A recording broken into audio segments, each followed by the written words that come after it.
나의 기도 들으사 주님 많이 상한 맘 고치시네.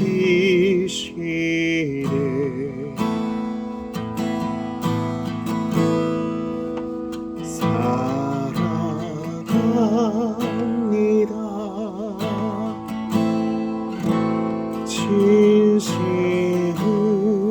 진심으로 주님 내 맘 깊이 만지셨네.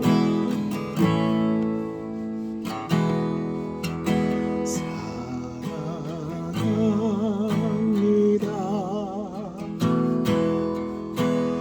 나의 기도 들으사 주님 많이 상한 맘 고치시네.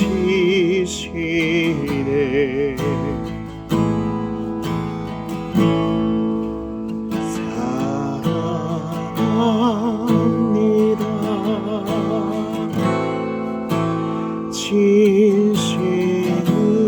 진심으로 주님 내 맘 깊이 만지셨네.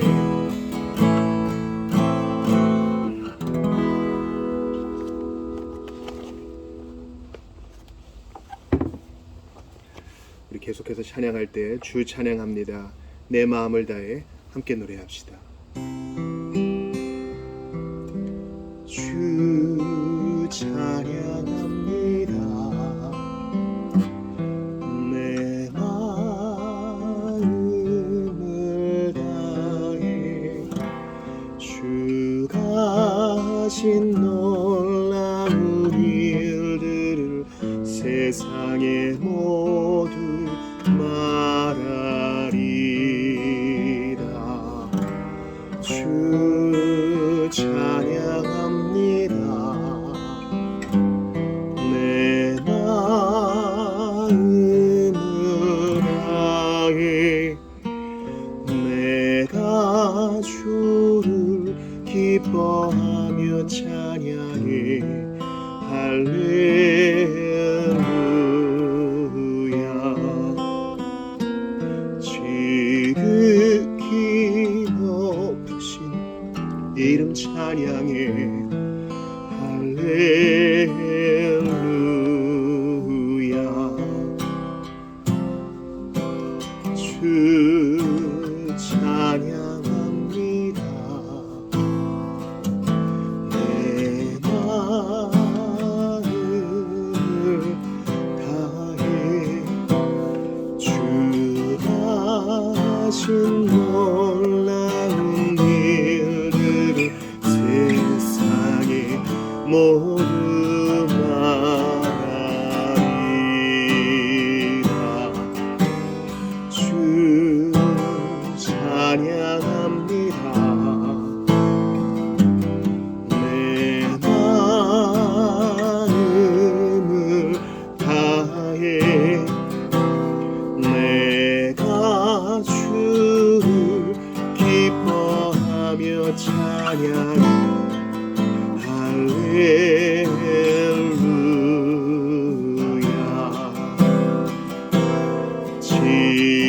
지극히 높으신 이름 찬양해. 할렐루야.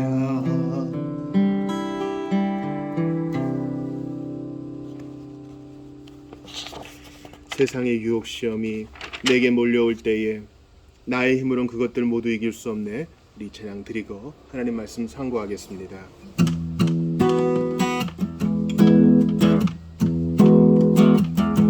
세상의 유혹 시험이 내게 몰려올 때에 나의 힘으론 그것들 모두 이길 수 없네.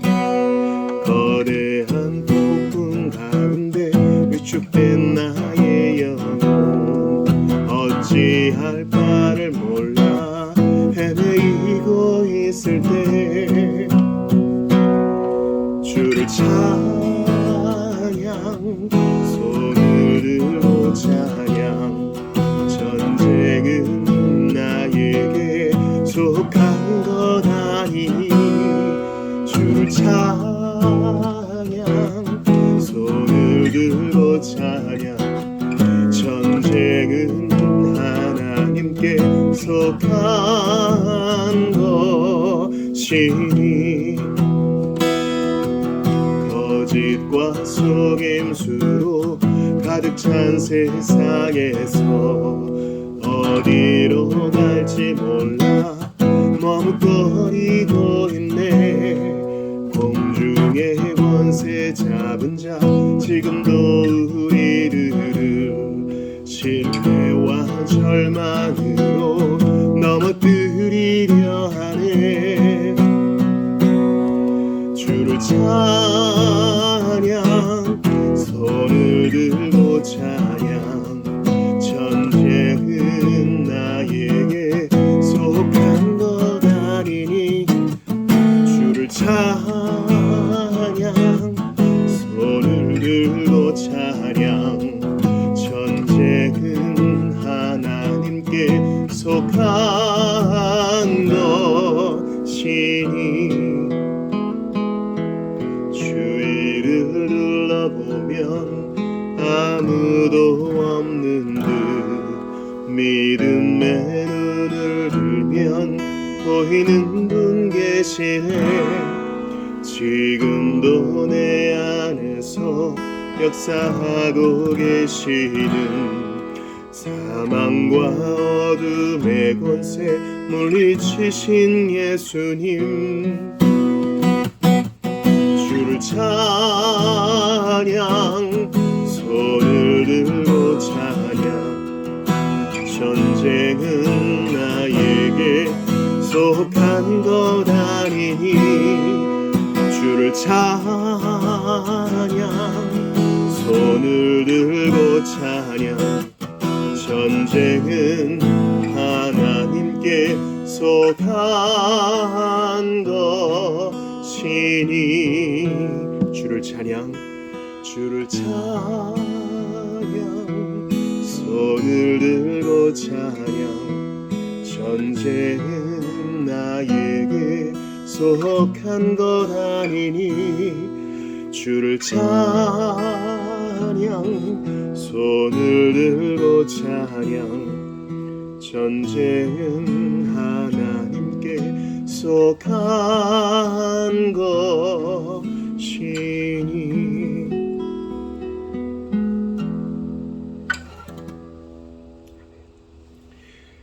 오늘 이 밤에 주시는 하나님 말씀 찾아 읽겠습니다. 마태복음 13장 20에서 22절입니다.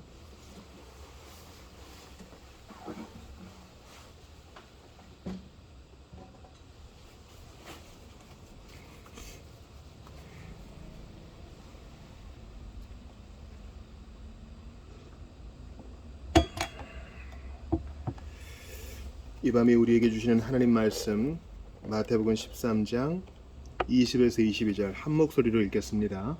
시작. 돌밭에 뿌려졌다는 것은 말씀을 듣고 즉시 기쁨으로 받되 그 속에 뿌리가 없어 잠시 견디다가 말씀으로 말미암아 환난이나 박해가 일어날 때에는 곧 넘어지는 자요. 가시떨기에 뿌려졌다는 것은 말씀을 들으나 세상의 염려와 재물의 유혹에 말씀이 막혀 결실하지 못하는 자요. 아멘. 하나님의 말씀입니다. 하나님께 감사합니다. 오늘 우리가 기도회로 모였습니다. 그래서 기도하기 전에 하나님 말씀을 받고 찬양하는 것은 당연한 일이죠. 우리가 하나님 말씀을 받을 때 특별히 교리를 살펴보고 있습니다. 그런데 우리는 기도하기 위해 모였기 때문에 우리의 기도를 자극하고 도전을 주는 말씀이면 족할 것입니다. 그런데 우리가 오늘 볼 부분은 바로 책임에 대한 부분입니다. 도대체 어떤 사람은 복음을 받아들이는데 또 어떤 사람은 복음을 거절하는가?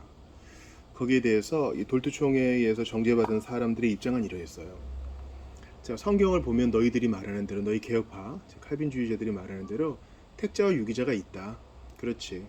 근데 택자는 하나님께서 택하신 자이므로 복음을 받아들일 수 있어.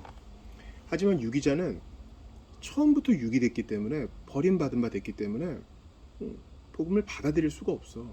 그러니까 능력이 없는데 뭔가 요구하는 것은 잘못된 거 아니겠어? 그러니까 그들이 지옥에 떨어지는 것은 그들 책임이 아니야 라는 결론에 그들은 이르게 됐습니다. 지금 우리의 믿음을 설명하는 게 아니에요. 학론파들의 의견을 지금 정리하는 것입니다. 그들은 그렇게 얘기했어요. 그러니까 이것을 이성적으로 끼워 맞추려면 어떻게 됩니까? 아, 그렇구나. 그러면 구원은 전적으로 하나님의 몫이 아니라 사람이 감당해야 될 몫이 있구나. 구원을 받기 위해서 하나님께서 주신 본성의 위치를 이용해가지고 내가 구원에 이르도록 해야 돼. 그러니까 이러면 로마 가톨릭은 아닐지라도 로마 가톨릭은 매우 근접하게 됩니다. 즉 우리의 구원에 선행을 끼워 넣는 것이죠. 우리의 공로를 끼워 넣는 것이죠. 왜냐하면 그렇게 해야 말이 되거든요. 구원받은 사람은 하나님이 주신 은혜를 잘 활용하여 구원에 이른 것이고, 구원을 못 받은 사람은 하나님이 주신 은혜가 있는데 그 본성의 빛이 있는데 그 능력을 활용하지 못했으니까 그건 자기 책임이다. 지옥에 간다. 그러니까 학론파들로 이어지는 그 이후의 알미니안들도 복음 전도를 매우 강조했어요. 그러니까 그런 면에서는 우리가 한 형제입니다. 그런데 이해가 다르죠. 그것은 우리의 이해일 뿐이에요. 이성적인 추론에 의한 결론일 뿐이에요. 아마 비신자들이 이런 얘기를 들으면 또 종교의 특색 나왔구나. 신비와 역설을 운운하면서 이성적인 대화와 토론을 모두 다 종결시켜버리네. 근데 그럴 줄 알았다. 그런데 여러분, 우리는 이성만 가지고는 구원을 얻을 수 없어요. 죽음을 이길 수도 없습니다. 죄의 문제를 해결할 수도 없어요.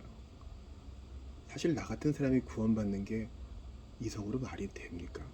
이해가 되나요? 전 이해 안 되던데요.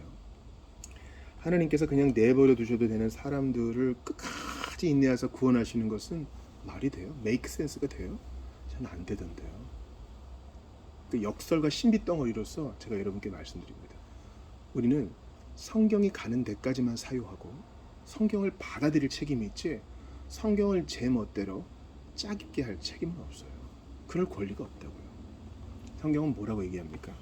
오늘 본문에 보니까 정확히 얘기하죠. 그러니까 제가 이 교리 설교를 할 때 본문에 철저히 예속되기를 바라는 이유가 여기 있습니다. 교리적 선언을 보면 참 깔끔하거든요. 근데 그것은 철저히 본문에 사로잡혀야만 돼요. 예수님이 직접 하신 말씀이에요. 좋은 땅 말고요. 돌밭과 또 가시덤불, 이 모든 것은요, 그들의 책임을 강조하죠. 어이구, 너 돌밭이구나. 너 가시떨기구나. 그렇게 처음부터 되어진 상태이구나. 그러니까 돌밭과 가시덤불은 잘못이 없다? 아니요. 주께서 여기에 책임을 물으십니다. 이것은 비유죠. 땅이 스스로 뭔가 할 수 있는 건 아니죠. 주께서 우리에게 하시는 말씀은 뭐예요? 너희 밭이 돌밭과 같으냐? 그러면 돌밭과 같은 마음을 기경해달라고 요청을 하든가 지혜를 구하든가 해야 될 거 아니냐. 왜 단단한 마음 그대로 가지고 있느냐. 여기에는 그 어떤 수능적인 태도, 어쩔 수 없다는 태도가 없어요. 너의 마음에 가시떨기가 있느냐? 그렇지. 에덴 동산에서 범죄함으로 말미암아 가시와 엉겅퀴가 났지. 근데 예수 안에서 그것은 다 없어지지 않았느냐? 주께서 그것을 거두어 달라고 왜 요청 안 하고 난 안 돼. 난 가시떨기 때문에 맺을 수 없어. 난 열매 없어. 그런 뉘앙스가 전혀 없죠. 주님은 여기에 책임을 요구하세요. 보세요. 우리가 아는 사람들이 떠오를 수도 있어요. 돌밭에 뿌려졌다는 것은 말씀을 듣고 즉시 기쁨으로 받대. 현장에서는 뭐 은혜 1등으로 받은 사람이에요. 근데 그 속에 뿌리가 없어. 뿌리가 없으면 뭐예요? 애초에 나지 않은 거예요. 애초에 생명이 없었던 거예요. 여러분 졸업과 입학 시즌에 꽃다발 받잖아요. 받고 그 꽃 좋은 땅에 심어봐요. 우크라이나 그 옥토, 흑토에 딱 심어봐요. 죽습니다. 뿌리가 없으면 죽어요. 처음부터 뿌리가 없었던 거예요. 아이고, 너 처음부터 뿌리가 없었구나. 씨앗에 문제가 있는 게 아닙니다. 뿌리를 내리지 못하게 하는 그 밭에, 땅에 문제가 있음을 예수님이 지적하세요. 그리고 거기에 책임을 요구하신다니까요. 이게 지금 달란트 비유와 같이 있다는 것을 기억하세요. 왜 그거 갖고 장사 안 했느냐? 왜 맡기지도 않았느냐? 주님은 책임을 요구하신다니까요. 우리의 이성적인 사고의 끝은 뭐예요? 하나님이 어떻게 나한테 책임을 요구하셔? 나 원래 이렇게 태어났는데. 그게 아니란 겁니다. 변명하시는 분들 오늘 마음에 한번 깊은 의문을 한번 새겨보세요. 난 여태까지 내가 책임 없다고 얘기했던 것들이 사실은 다 변명거리 아니었을까? 이런 가정에 태어나서 이게 없어서 이런 상처를 받아서 이걸 경험하지 못해서 이런 부모 밑에서 자라서 그래요. 그게 영향을 미칠 수 있겠죠. 주님은 책임을 요구하신다니까요. 정말 그것 때문이냐라고 물어보신다니까요. 여러분의 아픈 상처와 여러분의 슬픔에 제가 식초를 부으려는 게 아닙니다. 구원 얻는 일에 있어서 우리가 핑계댈 수 없다는 거예요. 아, 사는 게 너무 바빠서 성경을 볼 수 없었습니다. 너무나 몸이 고단해서 교회에 갈 수 없었습니다. 좀 여유 있어지면 믿으려고 했었습니다. 이런 게 변명이 안 된다니까요. 난 처음부터 신앙이 없는 가문에서 태어났습니다. 이것도 변명이 안 된다는 겁니다. 또 보세요. 환난이나 박해가 일어날 때에 곧 넘어지는 자는 바로 돌밭에 뿌려진 씨, 즉 그 돌밭 같은 마음이라는 걸 얘기하는 거죠. 가시떨기에 뿌려졌다는 것은 이제 같은 뜻이에요. 다 말씀을 들으나 세상의 염려와 재물의 유혹에 말씀이 막혀 결실하지 못하는 자예요. 우린 정신을 바짝 차려야 돼요. 제가 일찍이 세상에는 두 부류의 사람만 있다고 말씀드렸어요. 그러니까 신자와 비신자죠. 근데 신자 안에서도 회심한 자와 회심하지 못한 자로 나눌 수도 있어요. 무슨 말씀을 그렇게 합니까? 신자는 다 회심한 자지. 맞아요. 제가 지금 여러분의 이해를 돕기 위해 말씀드리는 거예요. 같은 공간에 앉아 있어요. 주일마다 꼬박꼬박 옵니다. 근데 좋은 땅인 사람과 돌밭과 가시떨기인 사람이 섞여 있다니까요. 그래서 마지막 날에 주께서 천사들을 추수꾼으로 보내실 때 알곡과 가라지가 나뉜다니까요. 우리가 항상 우리 자신을 돌아봐야 돼요. 주께서 나를 정말 부르신 것이 맞습니까? 그렇다면 열매가 있어야 될 터인데 주여 열매 맺게 하소서. 자신을 진지하게 돌아보는 자가 택자여 회심한 자입니다. 그러니까 저는 세 부류로 나눌 수 있다고 봐요. 비신자는 이제 밖에 있는 외인이요. 신자 안에서도 정말 옥토와 같은 자와 그렇지 않은 자들. 그러니까 그렇지 않은 자들은 회심할 수 있는 자들이요. 모르는 거죠 우리가. 그런 자들이 우리가 계속 복음을 전해야 됩니다. 그러니까 강단에서 어떻게 하면 신앙생활 잘할 수 있는가, 어떻게 하면 복을 받을 수 있는가만 얘기하지 말고 강단에서 꾸준히 예수 그리스도의 피 묻은 복음이 전파돼야 됩니다. 그래서 우리 정함은 이렇게 얘기했어요. 신자가 죄감, 죄책이 아니에요. 죄에 대한 의식을 가질수록 은혜를 받는다 그래요. 로마서 5장 20절에 죄가 더한 것에 은혜가 있다 그러거든요. 그러니까 여러분 이것을 여러분이 체크리스트로 삼으세요. 내가 주일에 교회 갔어. 잘 될 거야, 잘 될 거야. 이거는 로버트 슐러가 얘기하는 긍정적인 기독교일 뿐입니다. 그것은 기독교가 아니에요. 다 잘 될 거야는 기독교가 아니에요. 나는 본래 죄인이라는 것을 내가 주일마다 확인받고 있는가? 나는 본래 본성상 버림받은 자요. 허물과 죄로 죽은 자요. 소망 없는 자라는 사실을 나 이번 주일에 깨달았는가? 그래야만 우리가 주일에 모일 수 있다는 거, 천국 백성이 되었다는 거, 신앙생활을 한다는 거, 하나님을 아버지로 부를 수 있는 거, 예수님이 나의 구주가 된다는 게 벅찬 감격으로 다가와요. 그렇구나. 내가 원래 가시떨기였는데 지금도 부족하지만 주께서 나를 옥토로 만드시는구나. 이미 또 만드셨구나. 그런 자각이 있는가 체크리스트를 하셔야 돼요. 같은 내용의 선고를 한번 보죠. 히브리서 6장 4에서 6절인데요. 한 번 빛을 받고 하늘의 은사를 맛보고 성령에 참여한 바 되고 하나님의 선한 말씀과 내세의 능력을 맛보고도 타락한 자들은 다시 새롭게 하여 회개하게 할 수 없나니 이는 그들이 하나님의 이름을 다시 십자가에 못 박아 드러내놓고 욕되게 합니다. 여러분 이거 한번 저희 독서 모임 때 토론의 주제가 된 적이 있어요. 아니 한 번 빛을 받고 하늘의 은사를 맛보고 성령에 참여하기까지 했는데 신자가 아니라고요? 맞아요. 하나님의 선한 말씀과 내세의 능력까지 맛보았대요. 근데 타락한 자들은 뭐예요? 처음부터 기차에 안 탄 자, 처음부터 구원받지 않았던 자예요. 그러니까 회심하지 않고서도 얼마든지 신자인 척, 사도인 척, 능력자인 척, 선지자인 척 할 수 있다는 것입니다. 가룟 유다를 보세요. 유다는 정말 큰 죄를 저질렀죠. 그래서 구원에 이르지 못했습니다. 죄를 저질러서 구원받지 못한 게 아니라 처음부터 그랬던 것 같아요. 주께서 우리에게 교훈을 주시려고 유다도 부르셨던 것 같아요. 그래서 나중에 이제 보강하셨죠.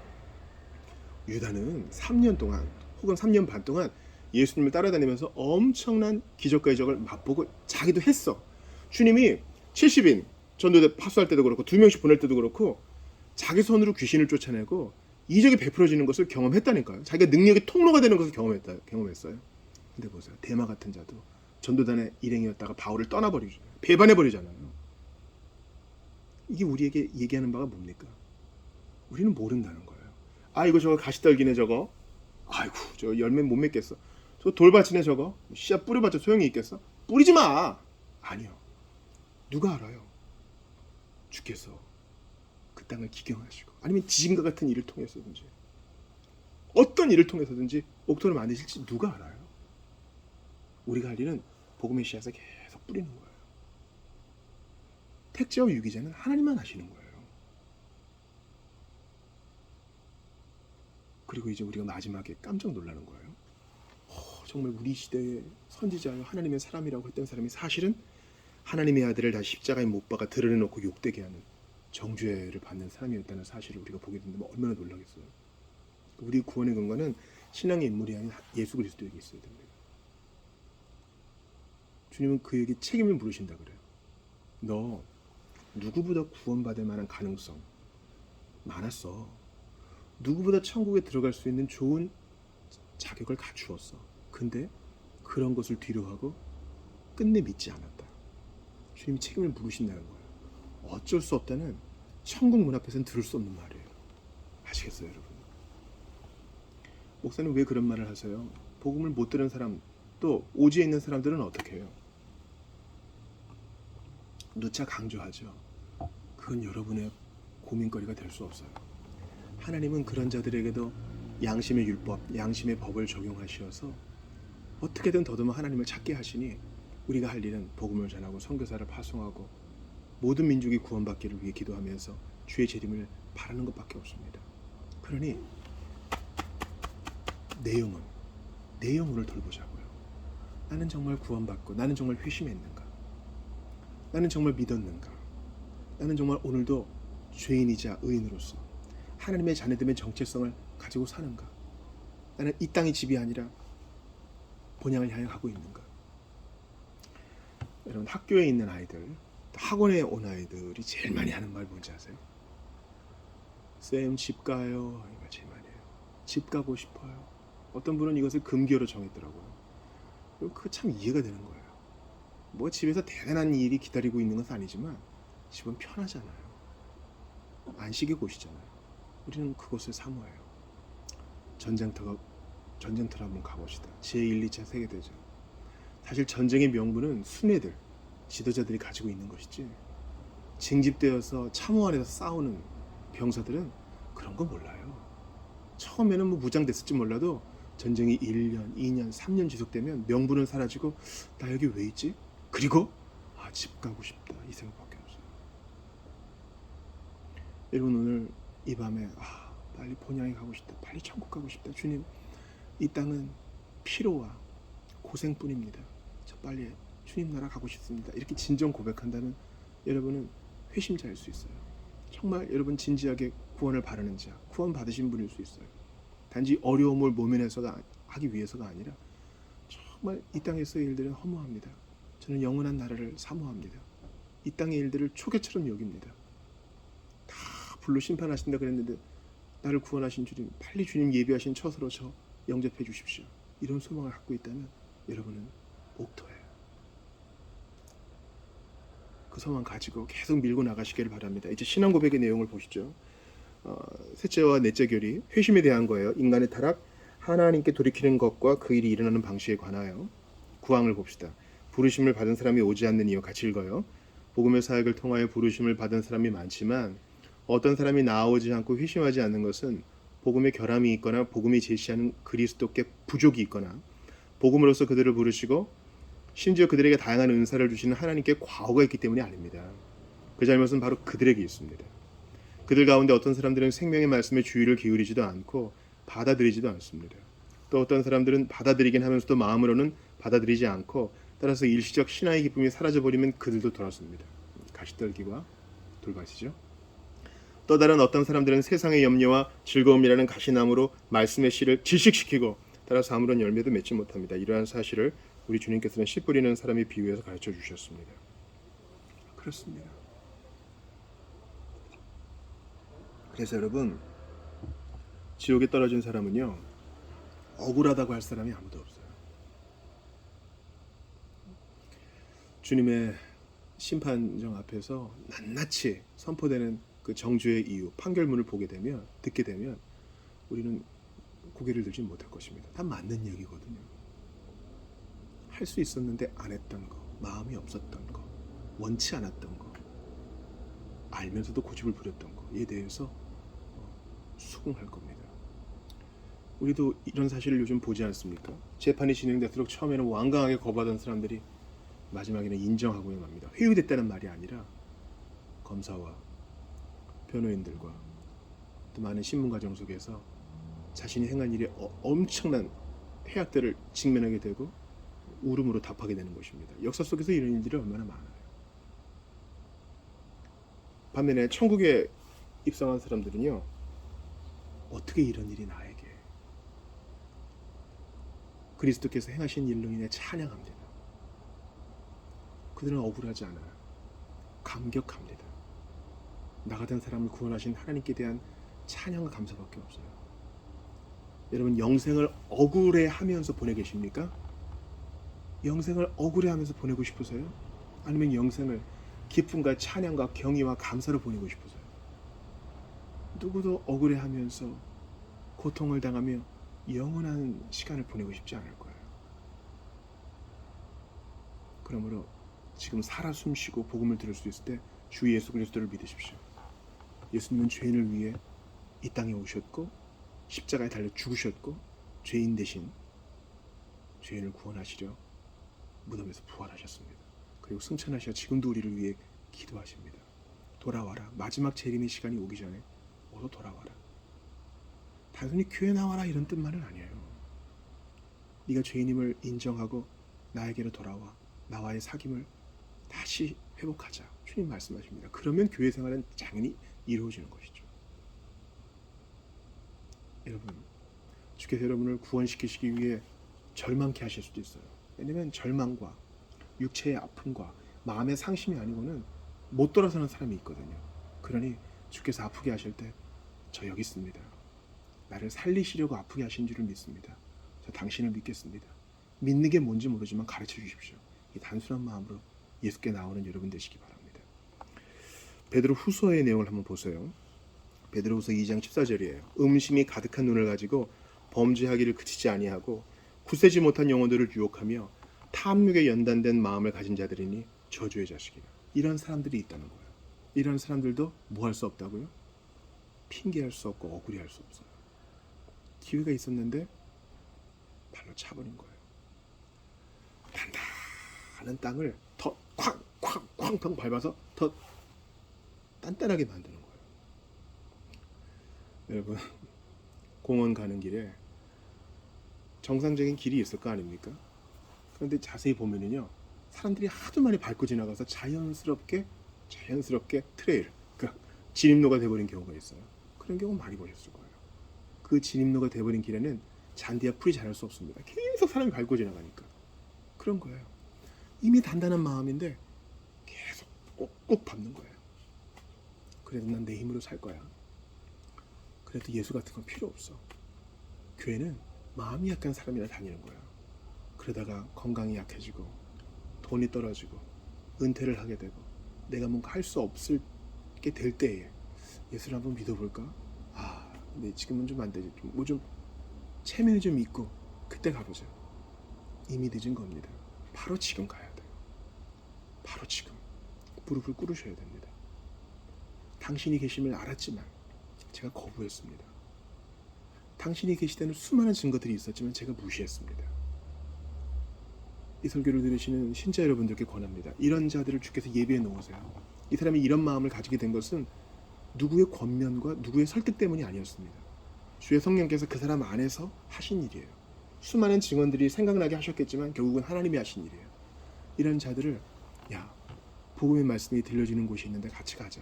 하나님이 세우신 기관인 교회가 있는데 거기서 한번 복음이 뭔지 한번 성경이 뭔지 한번 배워보자. 기도를 좀 배워보자. 주께서 천국 백성들을 모으시는 곳이 교회라 그랬는데 한번 교회에 가보자. 우리가 이렇게 권할 수 있지 않겠습니까? 잔치자리에 와라. 불러 모으는 거 우리의 일 아니겠습니까? 이사야 1장 18절에서 그런 이야기가 나옵니다. 여호와께서 말씀하시되 오라 우리가 서로 변론하자. 너희의 죄가 주홍 같을지라도 눈과 같이 희어질 것이요 진홍같이 붉을지라도 양털같이 희게 되리라. 나는 애초부터 안 돼요 하지 않고 나는 하나님을 반역한 자요 마음과 생각과 행동으로 지은 죄가 많은 사람입니다. 내 모든 것을 알고 계시는 하나님이 나를 심판하신다면 나는 가망이 없습니다. 이런 자를 할지라도 예수께 오면 주님이 내치지 않으시고 같이 얘기하시고 용서해 주신다 그래요. 그러니 복음의 약속은 단순합니다. 택자와 비택자가 있겠지. 근데 그것은 하나님만 아신다. 네가 할 일은 복음을 전하든지 듣든지 너의 양심의 가치가 아무리 크더라도 오라. 주께서 내 얘기 다 들어주실 것이다. 상담가는 정해진 1시간 얘기 들으면 그 다음 주에 만나야 돼요. 그러나 주님께는 언제든 말씀드릴 수 있어요. 주님은 들어주실 뿐 아니라 구원하십니다. 용서하시고 과거를 문제 삼지 않으십니다. 요한복음 6장 37절입니다. 아버지께서 내게 주시는 자는 다 내게로 올 것이요. 자, 내게 주시는 자, 택자만 오는 거예요? 내게 오는 자는 내가 결코 내쫓지 아니하리라. 모르겠어요. 그러나 나 지금 예수가 필요해서 주님께 도망갑니다. 저를 좀 살려주십시오 하는 자는 하나도 내쫓지 않으신대요. 여기에 신비와 역설이 있어요. 여러분 답답한 일이 있지요. 내 뜻대로 안 되는 일이 있지요. 아픈 구석이 있지요. 속상한 일이 있지요. 불안한 일이 있지요. 이걸 여러분 스스로의 힘으로는 해결 못해요. 약물과 전문가도 근본적으로 해결해 주지 못합니다. 이것을 발판으로 삼아 예수께 가셔야 돼요. 내게 오는 자는 내가 결코 내쫓지 않는다. 예수는 돈보다 생명보다 아니 돈보다 건강보다 사람들의 인정보다 더 귀한 것을 주십니다. 영원한 생명, 죄의 용서와 하나님의 자녀가 내는 놀라운 선물을 주십니다. 내쫓지 않으시는 예수님께 가십시오. 여러분이 지금 어디에서 무엇을 하든지 예수께 나아가시는 여러분 되시기를 주의 이름으로 축원합니다. 나중에 책임을 물으신다 그래요. 끝까지 복음을 거절하는 자는 책임을 묻고 지옥에서 계속 억울해할 것입니다. 그러나 내 책임을 대신 십자가에서 떠안으시고 모두 해결해 주신 예수를 믿는 자는 영생을 천국에서 기뻐하며 보내게 될 것입니다. 그 예수 그리스도를 믿고 의지하고 그분께 나아가는 여러분 되시기를 주의 이름으로 축원합니다. 오늘 주신 말씀 붙들고 함께 기도하며 나아가도록 하겠습니다. 하나님께 감사합니다. 주께 감사를 드리옵나이다. 모든 보편교회가 복음을 힘써 전할 수 있도록 도와주시고 매일매일 복음이 우리의 가슴에 선명하게 박히어 나의 죄를 깨닫게 하시고 나의 죄를 압도하고도 남는 하나님의 은혜, 하나님의 자비하심에 기대게 하시옵소서. 기도하고 찬양하오니 아버지 매일 새롭게 나를 깨우시고 깨닫게 하시고 찬양케 하시는 주의 복음 앞에 무릎을 꿇게 하시옵소서. 하나님 놀랍습니다. 답 없는 세상에 오셔서 답 없는 죄인을 구원하시고 여기까지 인도하셨사오니 찬양과 영광을 받아주시옵소서. 은혜와 찬양을 받아주시옵소서. 은총을 더하여 주시옵소서. 아버지 하나님 함께하여 주시옵소서.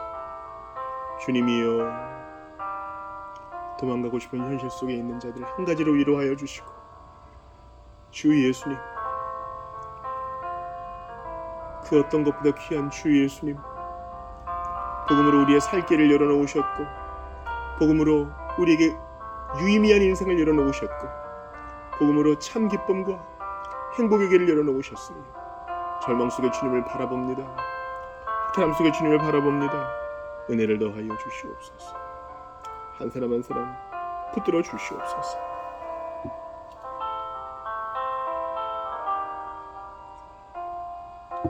주여, 주님 곁에 나아가기를 원합니다. 인생의 절망을 깨달은 자들이 더 이상 미루지 아니하고 바로 지금 예수를 믿고 시인하고 무릎 꿇게 하시옵소서. 주 예수님, 나의 부족함과 나의 연약함 속에 십자가를 바라봅니다. 나 대신 책임을 지신 예수님, 죄에 대한 책임과 그 형벌을 올곧이 나 대신 받으신 주님을 바라봅니다. 이해도 할 수 없고 다 감사할 수도 없는 일이오니 남은 것은 감사와 찬양뿐이옵나이다. 일생 주님 한 분만으로 만족하며 기뻐하는 우리 모두가 되게 하여 주옵소서. 하나님, 바라고 원합니다. 우리 시선을 자극하는 여러 가지 일들이 있으나 우리는 철저히 복음 중심적이 될 수 있도록 도와주시옵소서. 오 하나님, 붙들어 주옵소서. 은총을 더하소서. 아버지, 우리의 모임을 붙들어 주시고 우리의 경건생활을 붙들어 주셔서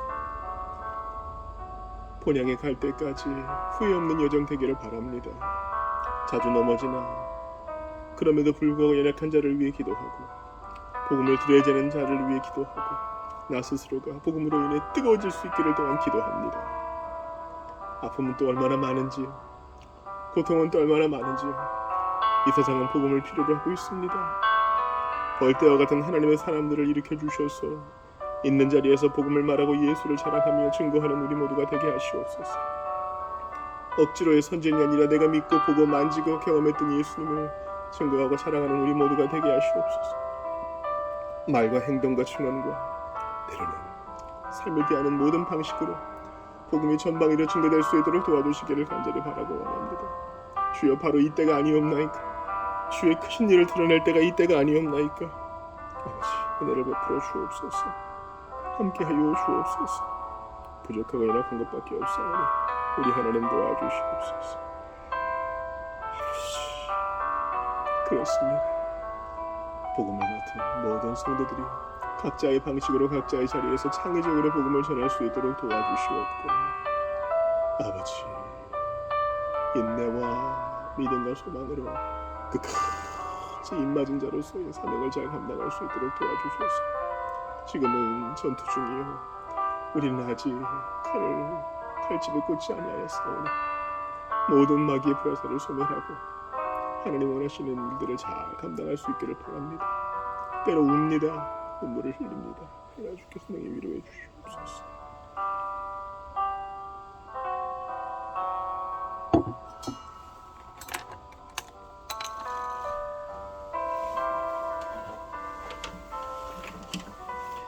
찬양 들으시고 계속하여 기도하도록 하겠습니다. 나의 가는 길 주님 인도하시네. 나의 가는 길 주님 인도하시네. 그는 보이지 않아도 날 위해 일하시네. 주 나의 인도자 항상 함께 하시네. 사랑과 힘 베푸시며 인도하시네.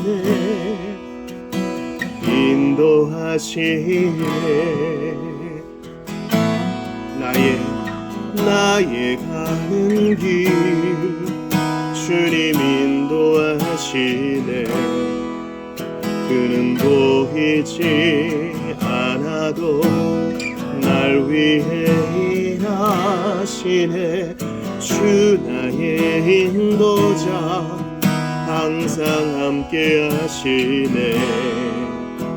사랑과 힘 베푸시며 인도하시네.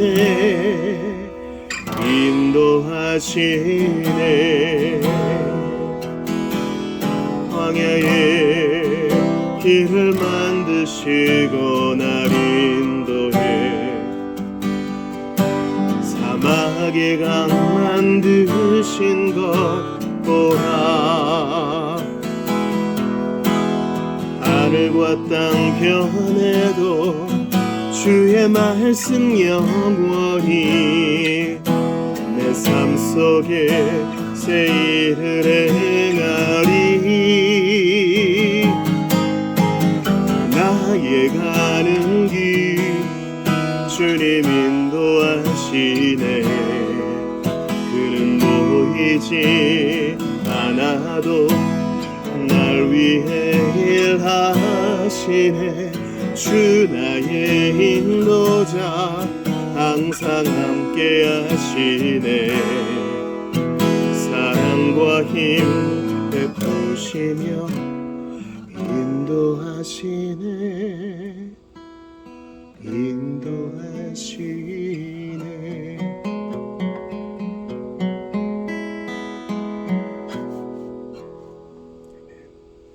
정말 주님이 사막의 강을 만드신다는 믿음이 없다면 우리는 못 살 겁니다. 우리 하나님께서 시편 23편의 그 목자가 되셔서 사망의 음침한 골짜기에서라도 우리를 인도하신다는 믿음 없으면 우리는 못 살아요. 아니면 약물과 기타 술과 온갖 자극들로 우리를 중독시켜야만, 취하게 해야만 겨우 버텨낼 수 있을까요? 우리는 못 삽니다. 오직 이 사실을 믿어야만 됩니다. 하늘과 땅은 변해도 주의 말씀은 영원히 계속되며 새 일을 행하시고 사막의 길을 내시는 주님 계시기에 우리는 오늘도 이겨냅니다. 버텨냅니다. 주님을 바라면서 희망을 갖는 것입니다. 우리 시간 기도할 때 5월 첫 번째 주일 예배를 위해 기도해 주시고 사무엘상 12장을 나눌 것입니다. 하나님께서 우리 모두와 함께 하시고 진실로 영적 체험, 진리와 맞닥뜨리고 성령님과 조우하고 삶의 중심이 바뀌고 나의 중심이 바뀌고 마음이 새롭게 되는 그런 시간 될 수 있도록 도와주십시오. 주일에 나눌 텐데요. 영적 생활이란 것은 항상 이 단계말을 일직선으로 지나는 게 아니더라고요.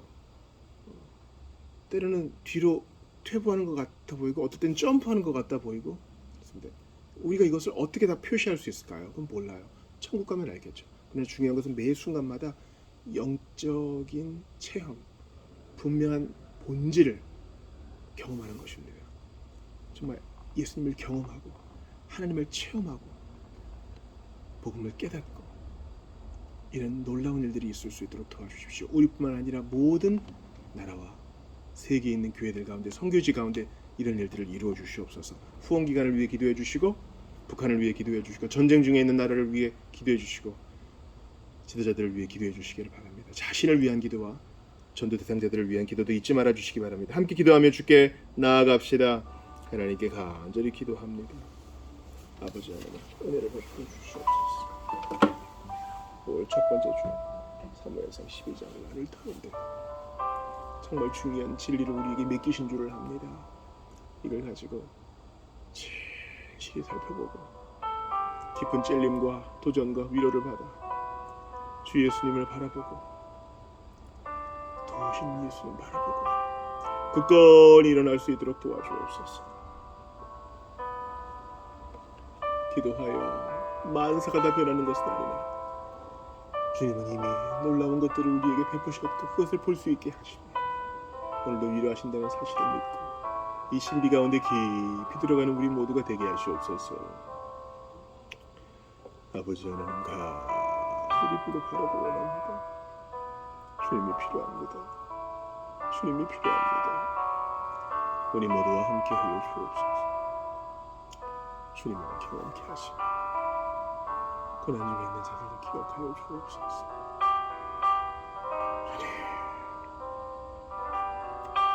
언제 어떤 일이 벌어질지 모르는 불안 속에 사는 이들도 주 예수님을 끝까지 부르게 하시옵소서.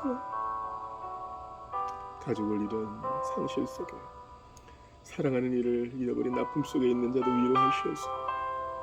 우리 모두가 같은 위로와 같은 능력 안에 있음을 깨닫게 하소서. 교회당이 무너져 내리고 집회의 자유가 없을지라도 예수 믿는 신앙을 버릴 수 없고 사랑하는 예수님을 버릴 수 없어 고민하며 지혜를 짜모은 주의 백성들을 위로하여 주소서. 불의에 대해서 우리를 위로하시고 속히 자유의 날을 주시옵소서. 아버지 지도들과 함께 하셔서 외정자들이 바르게 최심으로 의를 받들며 주여 법을 지키며 선을 행할 수 있도록 도와주옵소서. 교회의 자유를 주옵소서. 하라고 원합니다. 아버지 하나님, 은총을 더하여 주소서. 부족한 종이 복음의 진리의 말씀을 잘 표현할 수 있도록 도와주시고 끊임없이 훈련할 수 있도록 도와주시옵소서. 전도자를 세워주옵소서. 아버지 하나님, 절제와 주님 인내의 은사를 더해 주옵소서. 복음을 거부하는 자들이 많습니다. 그리 가까운 곳에서 기적을 베풀어 주시고 우리의 자녀들을 구원하여 주시고 방황하는 자들을 속히 주님 앞에 무릎 꿇게 하시옵소서. 많은 자들뿐만 아니라 한 번이라도 복음을 들었던 자들, 아버지 주 예수님을 기억하고 엎드러질 수 있게 하시옵소서. 주여, 내가 무엇을 바라리요? 우리의 소망은 주께 있나이다. 사람의 인정이 아니요 오직 하나님께 있사오니 은총을 더하여 주시옵소서.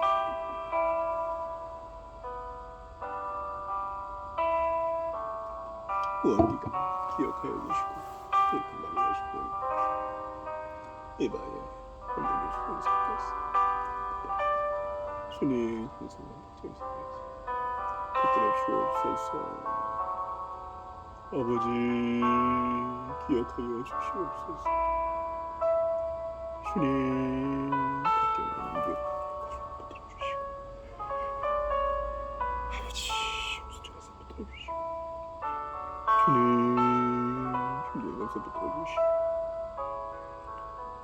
주님 부인들 이처럼 붙들어 주옵소서. 하나님은 크신 일을 하시오니 영광을 받아주시옵소서. 나의 주 나의 하나님, 영광을 받아주시옵소서. 내 뜻대로 마시옵고 주의 일들을 이루어 주시옵소서. 아버지,